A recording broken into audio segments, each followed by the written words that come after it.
Hello guys, ഇന്ന് നമുക്കിവിടെ boat and സ്ട്രീംസിൽ ഒരു ക്വസ്റ്റ്യൻ നോക്കാം. ഇതിന് രണ്ട് തരത്തിലുള്ള അപ്രോച്ച് ഉണ്ട്. ഓക്കെ, നിങ്ങൾ ഇതിൽ ഏത് അപ്രോച്ച് ചെയ്യുമെന്ന് നോക്കുക. ഓക്കെ, ഇവിടെ ക്വസ്റ്റ്യനിൽ എന്താ പറയുന്നത്? സ്പീഡ് ഓഫ് ദ ബോട്ട് എന്ന് പറയുന്നത് സ്ട്രീമിനേക്കാൾ എന്ത് പറയുന്നുണ്ട്? 25% കൂടുതലാണെന്ന് പറയുന്നുണ്ട്. അപ്പോ സ്പീഡ് ഓഫ് ദ ബോട്ടിന് നമുക്ക് എങ്ങനെ ഇടാം? സ്പീഡ് ഓഫ് ദ സ്ട്രീം 4 ആണെന്നുണ്ടെങ്കിൽ ബോട്ടിന്റെ സ്പീഡ് എത്രയാവും? 5 ആകത്തില്ലേ? 5x 4x എന്ന് കൊടുക്കാം. ഇനി ക്വസ്റ്റ്യനിൽ എന്താ പറയുന്നുണ്ട്? ബോട്ട് 10 മണിക്കൂർ എടുക്കും. എപ്പോഴും 135 കിലോമീറ്റർ ഡൗൺ സ്ട്രീം പോവാനും അതുപോലെ 15 കിലോമീറ്റർ അപ്സ്ട്രീം പോവാനും ബോട്ട് എത്ര മണിക്കൂർ എടുക്കും? 10 മണിക്കൂർ എടുക്കും എന്ന് പറയുന്നുണ്ട്. അപ്പോ ഡൗൺ സ്ട്രീം സ്പീഡ് എത്ര ആയിരിക്കും? ഇവിടെ ഈ ബോട്ടിന്റെ സ്പീഡും സ്ട്രീമിന്റെ സ്പീഡും കൂട്ടുന്നതായിരിക്കും ആര്? Down stream speed. അപ്പൊ ഡൗൺ സ്ട്രീം സ്പീഡ് എത്ര വരും? ഇവിടെ 5x 4x കൂടെ കൂട്ടുമ്പോ 9x എന്ന് വരും. ഓക്കെ, ഇനി ഡൗൺ സ്ട്രീം അപ്സ്ട്രീം സ്പീഡ് എത്രയായിരിക്കും? അപ്സ്ട്രീം സ്പീഡ് രണ്ടും കൂടെ മൈനസ് ചെയ്യുന്നതായിരിക്കും. ഓക്കെ, അപ്പൊ x എന്ന് വരും. ഇതിന് എന്ത് ചെയ്യാ? സോൾവ് ചെയ്യാ. ഈസി ആയിട്ട് കട്ട് ചെയ്യുക. 15 + 15 30. അപ്പൊ 30/x എന്ന് പറയുന്നത് 10 എന്ന് വരും.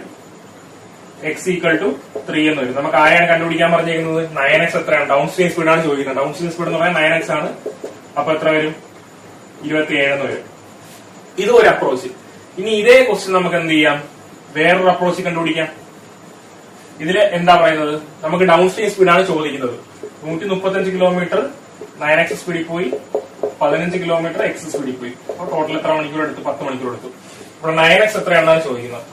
നമുക്ക് ഓപ്ഷനിൽ 9 വെച്ച് ഡിവൈഡ് ആവുന്ന എത്ര വാല്യൂസ് ഉണ്ടെന്ന് നോക്കുക. ഓപ്ഷൻ വെരിഫിക്കേഷൻ ആണ് നമ്മൾ അടുത്ത അപ്രോച്ച്. 18 27 മാത്രമാണ് നമുക്ക് എന്ത് ഓപ്ഷനിലുള്ളത്? 9 വെച്ച് 9x എന്ന് പറയുമ്പോൾ എന്തായാലും 9 വെച്ചിട്ടുള്ള മൾട്ടിപ്പിൾ ആയിരിക്കണം. ഓക്കെ, അപ്പൊ ഇത് രണ്ടും മാത്രമേ 9 വെച്ച് ഡിവൈഡ് ചെയ്യാൻ പറ്റുന്ന നമ്പർ ആയിട്ടുള്ളൂ. അപ്പൊ നമ്മൾ എന്ത് ചെയ്യുക? ഓപ്ഷൻ ഇട്ട് കൊടുക്കുക. ഓരോ ഇത് ഇട്ട് കൊടുക്കുക. അപ്പൊ ഇവിടെ തന്നെ നോക്കുക. 18 നിങ്ങൾ ഇട്ട് കൊടുത്തെന്ന് വെച്ചോ. ഇവിടെ 18 ആണെങ്കിൽ 135ന് 18 വെച്ച് ഡിവൈഡ് ചെയ്താൽ പറ്റൂടെ? ഡെസിമൽ വരത്തില്ലേ? അപ്പൊ നമ്മൾ അപ്രോച്ച് നമ്മൾ എന്ത് ചെയ്യുക? അപ്പോഴേ ആ ഓപ്ഷൻ മാറ്റി പിടിച്ച് വെട്ടിപ്പോകുന്ന ഓപ്ഷനുകൾ ആദ്യമേ ഇട്ട് കൊടുക്കാൻ നോക്കുക. 27 ഇട്ട് കൊടുക്കുക. 27 5 135.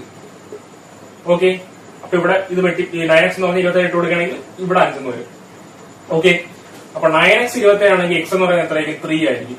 അപ്പൊ ഇവിടെ 3 വന്നാൽ ഇത് വെട്ടിപ്പോയി 5. 5 + 5 10.